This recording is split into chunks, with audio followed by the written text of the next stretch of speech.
और मोदी जी और योगी जी के शासन में गरीब आदमी भूखे पेट तो सोते हैं। हम स्मृति ईरानी बोल रहे हैं सर। ये वीडियो सुना आपने, सच्चाई जुबान पे आ ही जाती है। बीजेपी के एक विधायक ने सरेआम रैली में कहा कि योगी मोदी के राज में जनता भूखे सो रही है, लेकिन सुबह उठकर फिर जय जयकार कर रही है। और ईडी और इनकम टैक्स की क्या हालत हो गई है वो एक वीडियो से समझाऊंगा आपको। नमस्कार, मैं शंभू कुमार सिंह और आप देख रहे हैं नेशनल दस्तक। मैं वो सारी खबरें लेकर आता हूं जो इस देश के टेलीविजन, अखबार को, पत्रकारों को दिखाने की हैसियत नहीं है, नहीं तो उनके ऊपर ईडी इनकम टैक्स का छापा पड़ जाएगा। इस देश से सत्ता से सवाल पूछने लगेंगे लोग और सरकारें गिर जाएंगी, चाहे कोई भी सरकार हो। नेशनल दस्तक की लगातार कोशिश होती है कि वो खबरें जो आपके लिए जरूरी है, जो आपसे छुपाई जाती है, उसका पूरा विश्लेषण करूं जो इस देश को मजबूत बनाता है, जो आम लोगों के लिए जरूरी है। ये बुलेटिन जरूर देखिए, ये चटकारा नहीं मिलेगा, लेकिन वो तमाम खबरें मिलेंगी, उससे आपकी समझ बढ़ेगी, आपकी जरूरतों की खबरें, आपकी रोजी रोटी की खबरें, इस देश की सुरक्षा की खबरें, बेरोजगारी की खबरें, सरकार की नाकामयाबी की खबरें और इस देश के गरीब जनता, इस देश के लोगों की खबरें। तो एक एक करके वो तमाम खबरें बताऊंगा जो आपके लिए जरूरी है। पहले ये स्क्रीनशॉट देखिए। सीबीआई, इनकम टैक्स, ईडी का की क्या हालत है। सुप्रीम कोर्ट ने एक बार कहा था जब मनमोहन सिंह की सरकार थी कि सीबीआई तोता है।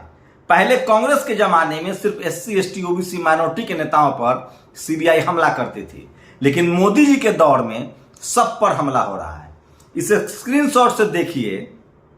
जो दूसरे विंडो में वीडियो चल रहा है, एक युवा है, जैसे ही वो आरजेडी का झंडा लगाता है, गमछा रखता है, सीबीआई इनकम टैक्स आ जाती है। जैसी वो बीजेपी का झंडा लगाता है, सीबीआई इनकम टैक्स चली जाती है। यही हालत बिहार में नहीं, अब पूरे देश में होने लगी है। तो सोचिए कि ये देश कबीलों में बंट गया है। संविधान को ये लोग नकारने लगे हैं और किसी भी संस्था पर अब लोग भरोसा नहीं कर रहे हैं। वजह इस संस्था में जो बैठे लोग हैं, CBI, income tax, ED, CAG, इनकी जाति पता कीजिए। इनकी जाति जब आप पता चलेंगे तो आपको लगेगा कि ये सब लोग सरकार और आरएसएस के समर्थक हैं, क्योंकि इनकी जाति सवर्ण है। ये दूसरा वीडियो देखिए। मुसलमानों के हक में नारेबाजी, एक बार एम्बियंस सुन लीजिए। नारे तकबीर, नारे तकबीर। ये कपिल मिश्रा है, ब्राह्मण समाज से। जब बीजेपी के, आम आदमी पार्टी में था तो बीजेपी के खिलाफ था, मुसलमानों के साथ था, सेकुलर था। लेकिन जैसे ही ये बीजेपी में चला गया, मुसलमानों के खिलाफ आग उगलता है, एंटी रिजर्वेशन है, शोषित वंचित समाज के खिलाफ खुद ही हो गया। ये है सवर्णों की हकीकत। वो जब चाहे, जहां चाहे, जैसे चाहे शिफ्ट हो सकते हैं। बहुजन समाज को एक अधिकार नहीं है, क्योंकि आपके लोग ही आपकी धज्जियां उड़ा देंगे, क्योंकि ये समाज 24 कैरेट गोल्ड खोजता है और बहुत ईमानदार समाज है। हमारे पास हमारे पुरखों की विरासत है, जिसने हमेशा सत्ता से संघर्ष किया है, चाहे वो भीमा कोरेगांव हो, कबीर हो, चाहे वो फूले हो, पेरियार हो, अंबेडकर हो, कांसी राम साहब हो, रामस्वरूप वर्मा हो, जगदेव बाबू हो। ये तस्वीरें देखिए दूसरे स्क्रीनशॉट में। ड्रोन्स कहां है, साहेब लाला क्यों नहीं करते? श्रीनिवास ने सब तस्वीरें शेयर की है। चीन भारत में घुसकर बुलडोजर चला रहा है। सोचिए, आपकी देश की सुरक्षा खतरे में है, लेकिन टीवी, अखबार आपको आज क्या दिखा रहा है? ट्विन टावर गिरने वाला है, सारे चैनल के कैमरे लग गए हैं। आपको पता है इस बिल्डिंग को बनाने वाले की जाति क्या है? इसमें फ्लैट खरीदने वालों की जाति क्या है? अगर गिनती से कोई भी एक भी एससी, एसटी, ओबीसी, माइनॉरिटी का आदमी निकल जाए तो गनीमत है। लेकिन इसके ठेकेदार कौन होगा, इसका मालिक कौन होगा, इसको बनाने वाले कौन होंगे? लेकिन टीवी, अखबार आपके बच्चे की मौत नहीं दिखाएगा, बेरोजगारी नहीं दिखाएगा, बेबसी नहीं दिखाएगा, देश में चीनी घुसपैठ नहीं दिखाएगा, लेकिन वो आपको ट्विन टावर दिखा रहा है। खेल समझिए, एक तीर से दो निशाने हैं। ये साबित करना चाहते हैं कि मोदी जी के राज में भ्रष्टाचार पर कार्रवाई हो रहा है, वही भ्रष्टाचारियों की लगाम कसेगी। लेकिन सवाल है कि एक भी अधिकारी को सजा हुई है क्या, जिन लोगों ने इसको बनने की परमिशन दी और जो लोग इसको बना रहे थे? क्या सुपर टेक का मालिक जेल जाएगा? तो ऐसे तो कल कोई चोरी कर ले और कहे कि पैसा ले लीजिए, हमको छोड़ दीजिए। आजकल हो भी रहा है। बिल्किस बानो के बलात्कारियों को माला पहनाया जा रहा है कुछ भी हो सकता है। और ये है प्रधानमंत्री, गुजरात में रोड शो कर रहे हैं। मैं तारीफ करता हूं। इस देश के तमाम अपोजिशन के लीडरों से, प्रधानमंत्री से अगर कुछ सीखना चाहिए तो ये एक चीज कि कैसे मेहनत की जाती है चुनाव रैलियों में और कैसे शानदार भाषण दिए जाते हैं, कैसे वादे किए जाते हैं। पूरा न होना अलग बात है। अब ये खबर देखिए, यही वो वीडियो है जिसमें शख्स कह रहा है अंतिम के 5 सेकंड में कि योगी मोदी के राज में लोग भूखे सो रहे हैं। एक बार नहीं, 2 बार नहीं, 3 बार बोल गया। सुन लीजिए। और मोदी जी और योगी जी के शासन में गरीब आदमी भूखे पेट तो सोते हैं। तो सोचिए, जुबान सच पर आ ही जाती है। हापुड़ सदर से भाजपा विधायक विजय पाल अराती हैं और ये तमाम खबरें लोकतंत्र बचाने के लिए अखिलेश यादव का एक वीडियो शेयर हो रहा है। नोएडा आए थे, एक चैनल में कहा लोकतंत्र बचाने के लिए पूरे विपक्ष को एक साथ आना पड़ेगा। तो क्या यूपी में भी संभावना बन रही है? तो तय है कि जो 2014 में आए हैं वो 2024 में नहीं रह पाएंगे, क्योंकि इनके खिलाफ नीतीश कुमार हैं। वो नीतीश कुमार जिनको साम दाम दंड भेद सब आता है। जो आदमी 45 सीट पर मुख्यमंत्री बन सकता है, वो हो सकता है इनका 100 सीट खत्म कर दे, क्योंकि हेमंत सोरेन नाराज है। इधर अरविंद केजरीवाल मोर्चा खोले हुए हैं। वहां नुकसान हो रहा है। गुजरात में नुकसान होगा, बिहार में सफाया होगा, झारखंड में सफाया होगा, उड़ीसा सफाया होगा, बंगाल सफाया होगा। मेहनत की बात करते हैं, मेरिट की बात करते हैं। बबली नाम की ये सिपाही थी, बिहार पुलिस में अब डीएसपी बन गई हैं, बिहार के बेगूसराय की। तो बहुजन सबसे ज्यादा मेहनत करते हैं। राजस्थान के दौसा में एक बार फिर से एक बच्चे का गुर्जर समाज के एक टीचर ने हाथ तोड़ दिया। ये लगातार खबरें आ रही है। सनातनी बॉयकॉट, सोचिए, फिल्में लगातार फ्लॉप हो रही है। दिलीप मंडल लिख रहे हैं कि सनातनी लोग लिखते हैं कि वो बायकॉट करें। सच्चाई ये है कि अब फिल्मों को बहुजन ने बायकॉट कर दिया, जैसे टीवी अखबार को बायकॉट कर दिया है और इनके फिल्में चल नहीं रही है। एम्बुलेंस नहीं मिली, पिता थक गया तो 10 साल के बेटे को सब थमाया। उत्तर प्रदेश के बागपत जिले की घटना है। 2 साल की भाई के लाश लेकर, हम लाश नहीं दिखा सकते हैं, चेहरा ब्लर कर दीजिए, लेकिन गनीमत रही कि कुछ दूर चलने के बाद कम से कम एम्बुलेंस मिल गई। A group of man from Bajrang Dal. ये सोचिए, मुस्लिम समाज को समझना पड़ेगा कि जब तक आप धर्म के पीछ पर खेलेंगे, आप नमाज पढ़ेंगे, वो बजरंग दल हनुमान चालीसा करेगा और बीजेपी आरएसएस यही चाहता है। आप इनसे रोजी रोटी, जाति, बेरोजगारी, चाइना घुसपैठ पर सवाल पूछिए, नमाज के मुद्दे पर एक घेरेंगे आपको। और मोन्टाज में देखा था आपने, यह है स्मृति ईरानी। एक बार सुन लीजिए फिर से। हम स्मृति ईरानी बोल रहे हैं सर, सांसद अमेठी। अंकुर जी कौन है, थोड़ा परिचय दे देंगे अपना एक। इन्होंने लेखपाल को फोन लगाया, लेखपाल ने कह दिया कि मैं आपको नहीं जानता हूं। जरूरी है कि लेखपाल जाने सांसद को? इनको डिनर करना है, जीके का सवाल है। देखिए इस पर क्या कार्रवाई होती है, वो देखने वाली बात होगी। और जस्टिस यू ललित ने देश के 49वें चीफ जस्टिस बन गए हैं। एक शुभम शुक्ला है, इन्होंने इन्होंने शेयर किया कि इस आदमी ने क्या क्या फैसले दिए हैं। SC ST एक्ट के खिलाफ इनका फैसला था। सुन लीजिए आगे क्या होने वाला है। इनके फैसले की बता रहा हूं, आप लोग समझदार हैं। SC ST एक्ट के खिलाफ फैसला दिया, 3 तलाक को असंवैधानिक घोषित किया, केरल के पद्मनाभ स्वामी मंदिर में त्रावण को राज परिवार को अधिकार दिया। और भाजपा को देश का एकमात्र दलित सीएम चरणजीत सिंह चन्नी भी नहीं पसंद था और एकमात्र सीएम आदिवासी हेमंत सोरेन भी नहीं पसंद। लेकिन एक बार बता दूं, बहुजन मुख्यमंत्री, चाहे मुस्लिम हो, दलित हो, पिछड़ा हो, आदिवासी हो, ये सब सवर्ण लोग भी अपने आसपास रखते हैं। वो मजा भी लेते हैं, उनको फंसा के भी जाते हैं।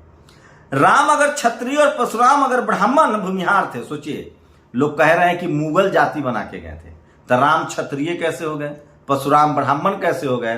तो जेएनयू के प्रोफेसर के हिसाब से बाकी भगवान सब शूद्र और अछूत हैं। मिर्जापुर में एक 80 बच्ची की रेप की घिनौनी घटना को अंजाम दिया गया है। दरिंदे परिवार पर दबाव बना रहे हैं कि चुप रहिए। और इस देश का सबसे शानदार, बड़ा और बहुजन और ईमानदार पत्रकार दिलीप मंडल पेरियार की धरती पर तमिलनाडु में है, चेन्नई में है। कोई बड़ी खबर आ सकती है। सोचिए, उनको राज्यसभा भेज दिया जाए तो शानदार होगा। पूरे हिंदी पट्टी में अगर दिलीप मंडल को तमिलनाडु के मुख्यमंत्री DMK अगर राजनीति करने की छूट देती है तो एक नई लकीर खींची जा सकती है। हरियाणा में बीजेपी सरकार द्वारा बंद किए गए 105 स्कूल के विरोध में बहुजन समाज पार्टी, आकाश आनंद लगातार रैली कर रहे हैं, वो भी शानदार है। और ये जो मसाज करवा रहा है, ये यूपी पुलिस के अधिकारी हैं, सस्पेंड हो गए हैं। योगी राज में मसाज करवा रहे हैं। भाजपा जितना कुचक्र रचना है रच ले, कोई फर्क नहीं पड़ता। मैं आदिवासी का बेटा हूं, हम डरने वाले नहीं, लड़ने वाले लोग हैं। हेमंत सोरेन जी आप लड़ेंगे, अपने चाटुकारों को अलग हटाइए और टाइटल चेक कर लीजिए। गुड़गांव में एक मॉल पर छापा पड़ा, खबर चली कि तेजस्वी यादव का। मालिक ने कहा कि ऐसा नहीं है, क्या कोई टीवी अखबार वाला माफी मांगेगा। दिलीप मंडल एक और फोटो शेयर किया, सोचिए। चीफ जस्टिस के शपथ ग्रहण में राष्ट्रपति थी, प्रधानमंत्री हैं, तमाम लोग बैठे हुए हैं, लेकिन सबसे आराम से बैठे हुए हैं इस देश की राष्ट्रपति महामहिम। तो सोचिए, संविधान की ताकत है जो आपको यहां तक लेकर आया है। महिला सिपाही से बदसलूकी पर भाजपा नेता को राहगीरों ने पीटा। ये यूपी से हो सकता है, जिन्होंने 2 दिन फर्जी खबर चलाकर तेजस्वी यादव को बदनाम किया। क्या ये इस खबर चलाएंगे? शायद नहीं पूछेंगे, क्योंकि सब मीडिया नहीं बल्कि दलाल है। बिहार आरजेडी ने ट्वीट किया है, चाय ले लो, चाय ले लो, महागठबंधन की चाय की वीडियो देखिए।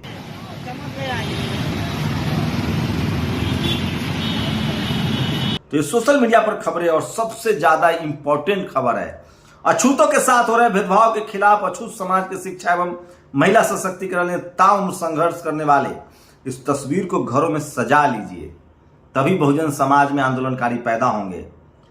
इनका नाम है अंकली, इन्होंने ताउम्र लड़ाई लड़ी। देश के 134 नौकरशाहों ने सीबीआई को पत्र लिखकर कहा है कि बिल्किस बानो के अपराधियों को जेल भेजो। और सोचिए, टीवी अखबार की कितनी फूल खुलेगी। साफ साफ नबिका को फारूक अब्दुल्ला ने कहा कि तुम बीजेपी की एजेंट हो, लेकिन कोई इस पर बहस नहीं होगा। तो ये सोशल मीडिया है। बाबा साहब ने एनालिसिस ऑफ कास्ट में लिखा है कि अनपढ़, दुष्चरित्र, यौन रोग से पीड़ित ब्राह्मण पुजारी बन सकता है, तो बाकी लोग क्यों नहीं बन सकते हैं? ये एनालिसिस ऑफ कास्ट में है। उन्होंने सभी जातियों को पुजारी बनने के लिए लिखा था। लालू यादव ने कहा था कि शंकराचार्य में भी रिजर्वेशन हो। देखते हैं उनके पुत्र मुख्यमंत्री हैं, इसको अप्लाई करते हैं कि नहीं। और बिहार लकी रहा कि ऐसी नौबत नहीं आई। सोचिए, विधायकों को समेटा जा रहा है, बिहार में ऐसा नहीं हुआ।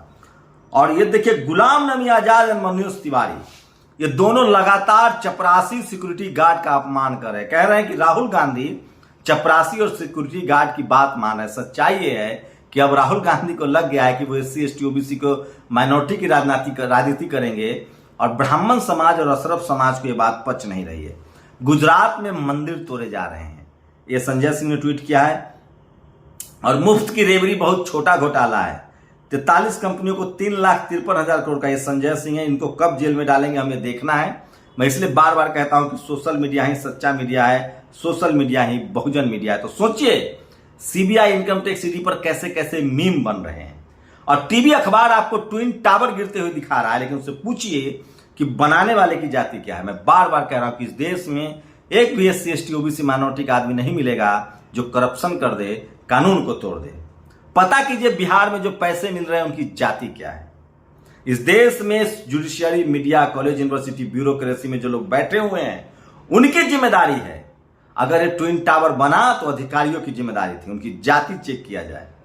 मैं फिर कह रहा हूं, इस देश में भ्रष्टाचार के लिए वही लोग जिम्मेदार हैं जो लगातार 75 सालों से सत्ता में हैं।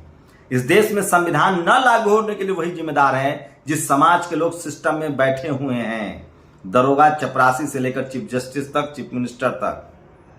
और इस देश में SC ST OBC माइनॉरिटी के लोग को अब समझना चाहिए कि जो आपको चपरासी नहीं बनने देना चाहते हैं, वो आपको चीफ मिनिस्टर बनने देंगे।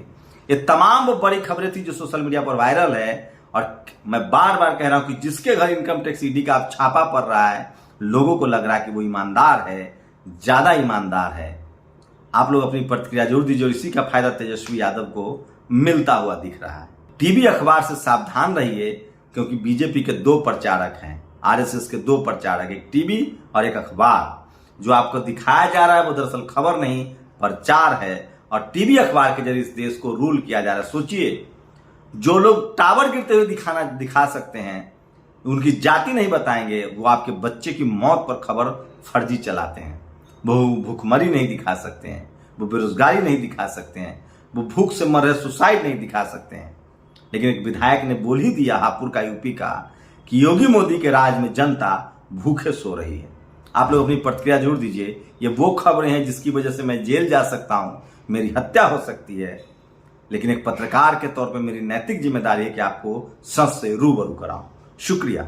नेशनल दस्तक की आपसे गुजारिश है कि अगर इसको बचाना चाहते हैं तो नेशनल दस्तक को सब्सक्राइब करने के लिए रेड कलर के सब्सक्राइब बटन को दबाएं, फिर बेल आइकन की घंटी दबाएं। नेशनल दस्तक को बचाने के लिए बहुत जरूरी है कि हर खबर को शेयर करें, लाइक करें, कमेंट जरूर करें।